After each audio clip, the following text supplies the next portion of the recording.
দেখো কাণ্ড, দেখো, দেখেছো? হ্যাঁ আউলেট, কোথায় উঠে বসেছিস তুই?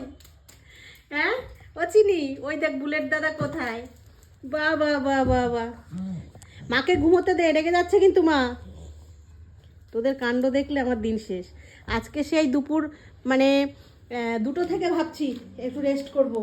এখন বেজে গেছে প্রায় 4টে, আমার আর রেস্ট হলো না।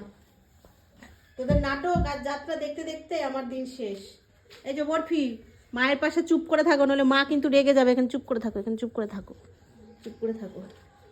দেখেছো অবস্থাটা দেখো, এক একজন এক এক নাটক। সুজি এত রাগ করছো কেন বাবা? এটা নাও, এটা নাও, এটা নাও।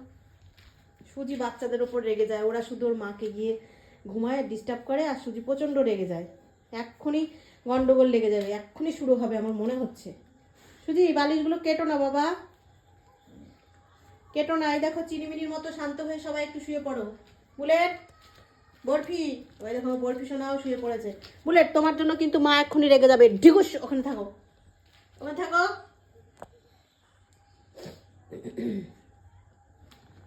কি অবস্থা!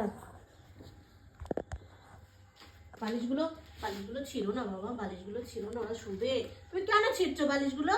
দিয়ে দাও, দিয়ে দাও, ওরা শোবে। এই সুজি, এখানে শো, এখানে শো, শো। আমি আমি কানে আদর দিয়ে দিচ্ছি, আমি আদর করি, আমি আদর করি, তুমি ঘুমিয়ে থাকো। আরে আমার মেয়েটাকে জ্বালাস না, ওদিকে যা তোরা, ওইদিকে যা। দেখ বুলেটের কাণ্ড দেখো, আদর করছি তো, এই যে এই যে, এই তো আদর করে দিচ্ছি সোনা। সুজি ভালো, আমার সুজি খুব ভালো গো, জানো আমার সুজি খুব ভালো। আমার সব কথা শোনে, সব কথা বোঝে, তাই না বাবা? চুপ করে থাকো। এই চিনি আসবি না। এবার বালিশ নিয়ে বুলেটের সাথে লাগবে আমার সুজির। হ্যাঁ এই দেখো চিনি কি সুন্দর শুয়ে পড়ছে।